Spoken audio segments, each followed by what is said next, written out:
Saudara-saudara yang terkasih di dalam Tuhan Yesus Kristus, dimanapun saudara-saudara berada, pada saat ini kita akan bersama-sama merenungkan firman Tuhan dalam program Bina Iman GKI Klasis Solo.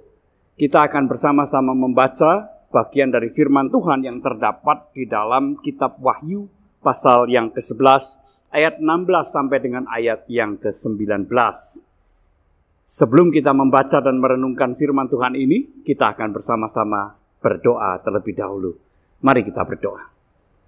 Ya Tuhan, jikalau kami akan membaca dan merenungkan firman-Mu, kami memohon pertolongan dan pimpinan dari Tuhan sendiri, sehingga kami boleh disegarkan oleh sabda Tuhan itu di dalam kami menjalani kehidupan kami ini.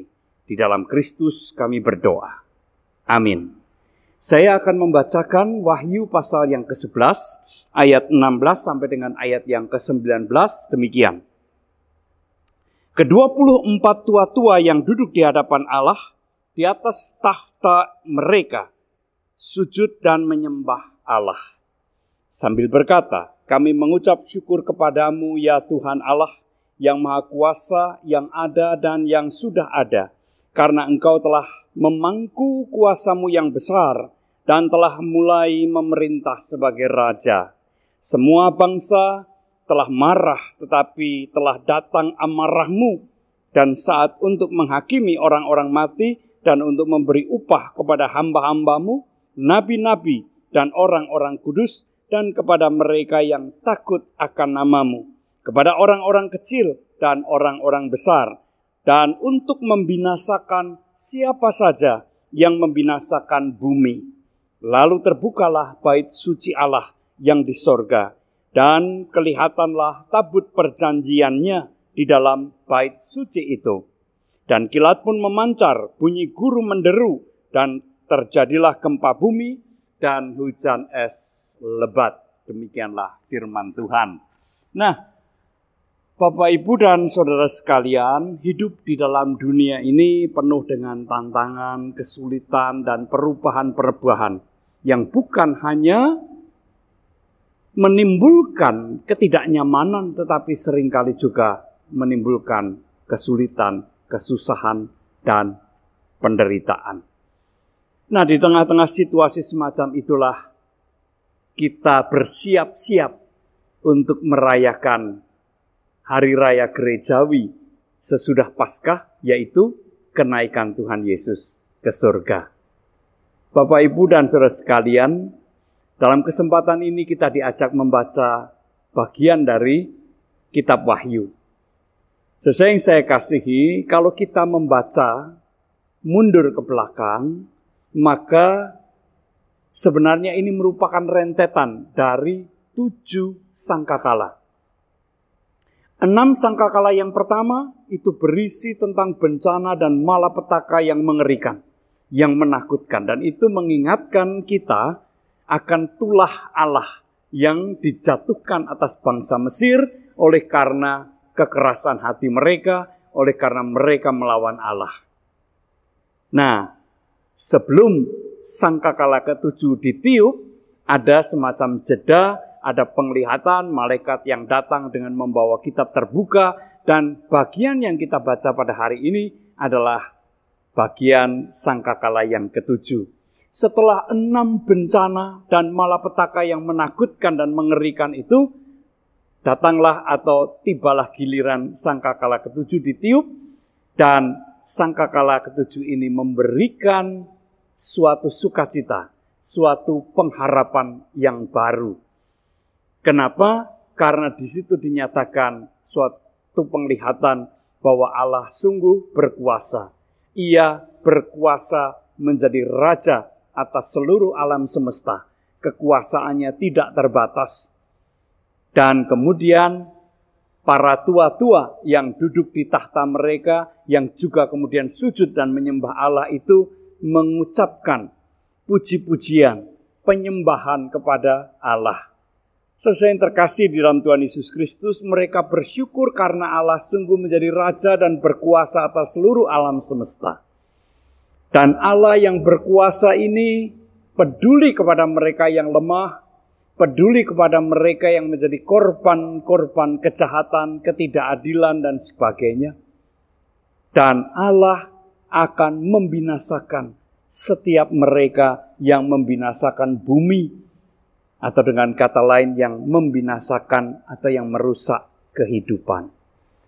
Saudara yang terkasih dalam Tuhan Yesus Kristus, setelah ucapan itu kemudian Yohanes mendapatkan penglihatan bait suci di sorga, juga tabut perjanjian ada di dalam bait suci itu.